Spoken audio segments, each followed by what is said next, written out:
Pemirsa, kita bersua lagi dalam informasi menarik yang disajikan Editor TV. Kali ini kita akan membahas isu mengenai relawan Jokowi dapat jatah jabatan duta besar. Presiden Joko Widodo melantik para duta besar luar biasa dan berkuasa penuh LPPP untuk sejumlah negara sahabat. Sebanyak 17 duta besar LPPP menjalani prosesi pelantikan di Istana Negara Jakarta pada Senin 25 Oktober 2021. Keputusan Presiden Republik Indonesia nomor 127B tahun 2021 tentang pengangkatan Duta Besar Luar Biasa dan Berkuasa Penuh Republik Indonesia. Dengan rahmat Tuhan Yang Maha Esa, Presiden Republik Indonesia menimbang dan seterusnya, mengingat dan seterusnya, memutuskan, menetapkan dan seterusnya. Kesatu, mengangkat sebagai Duta Besar Luar Biasa dan Berkuasa Penuh Republik Indonesia masing-masing satu, Saudara Muhammad Fajrul Rahman untuk Republik Kazakhstan merangkap Republik Tajikistan berkedudukan di Nur Sultan. 2. Saudara Abdul Aziz Ahmad untuk Kerajaan Arab Saudi berkedudukan di Riyadh. 3. Saudara Dewi Gustina Tobing untuk Republik Sosialis Demokratik Sri Lanka merangkap Republik Maladewa berkedudukan di Kolombo. 4. Saudara Bebep Aka Nugraha Junjunan untuk Republik Yunani berkedudukan di Athena. Bahwa saya untuk diangkat menjadi Duta Besar Luar Biasa dan Berkuasa Penuh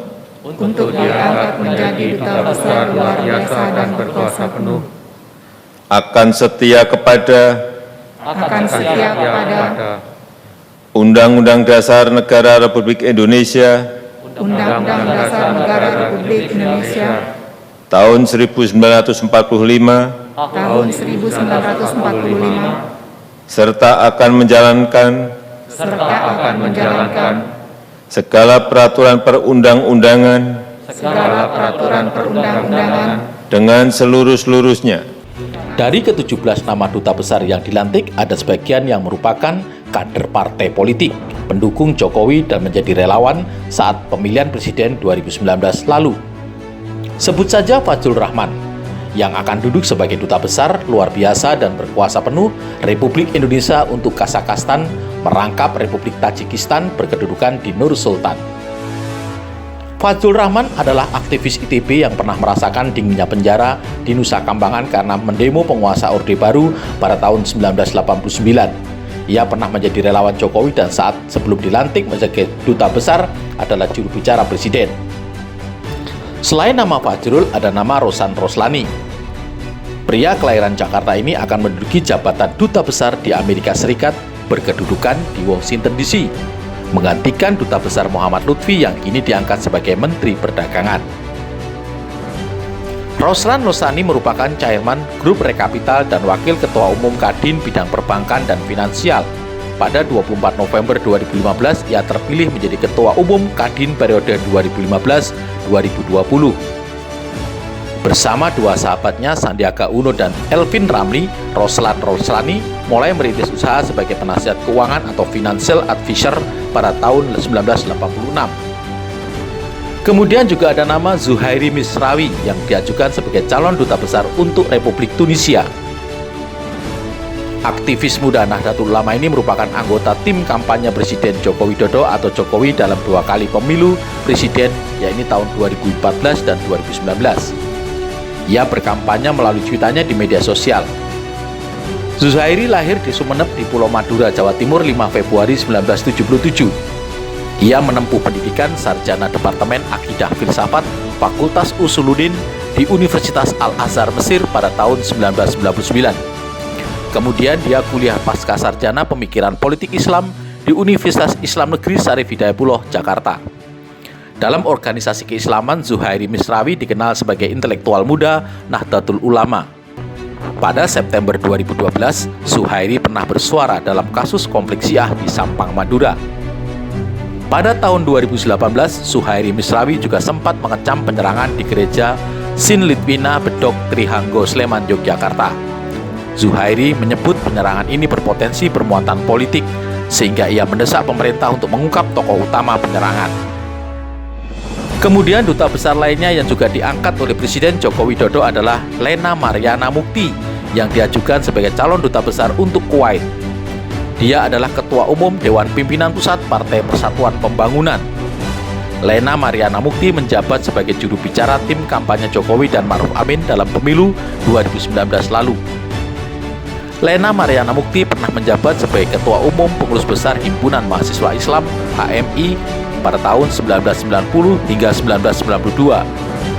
Ia juga pernah menjabat sebagai Pengurus Persaudaraan Muslim Indonesia Parmusi pada tahun 2002 hingga 2012.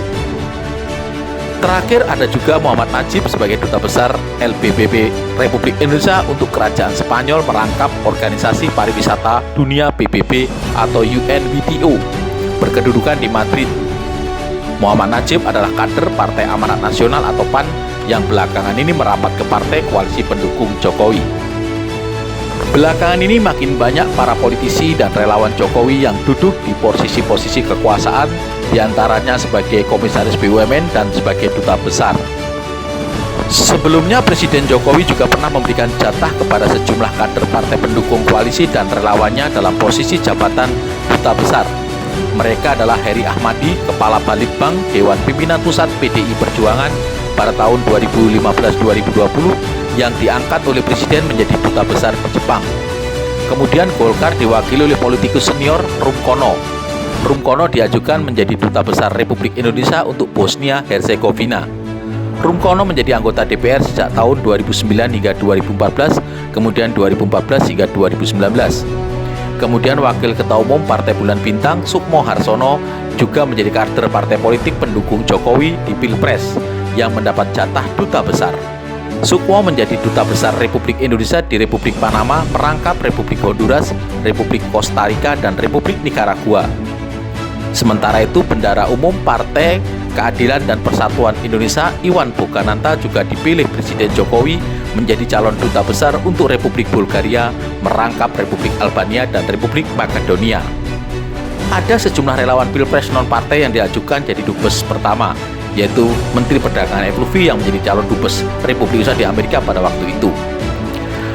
Ada pula nama Hilmi Hamid yang saat pemilihan Presiden 2019 menjabat sebagai Ketua Tim Kampanye Nasional Jokowi Ma'ruf di Kalimantan Barat. Hildi juga pernah menjadi Bupati Kayong Utara yang menjabat 2 periode, yakni 2008-2013 dan 2013-2018. Akankah ke depan para relawan dan tim sukses Jokowi akan terus mendapatkan porsi-porsi kekuasaan? Kita lihat saja. Tim Liputan melaporkan untuk Editor TV.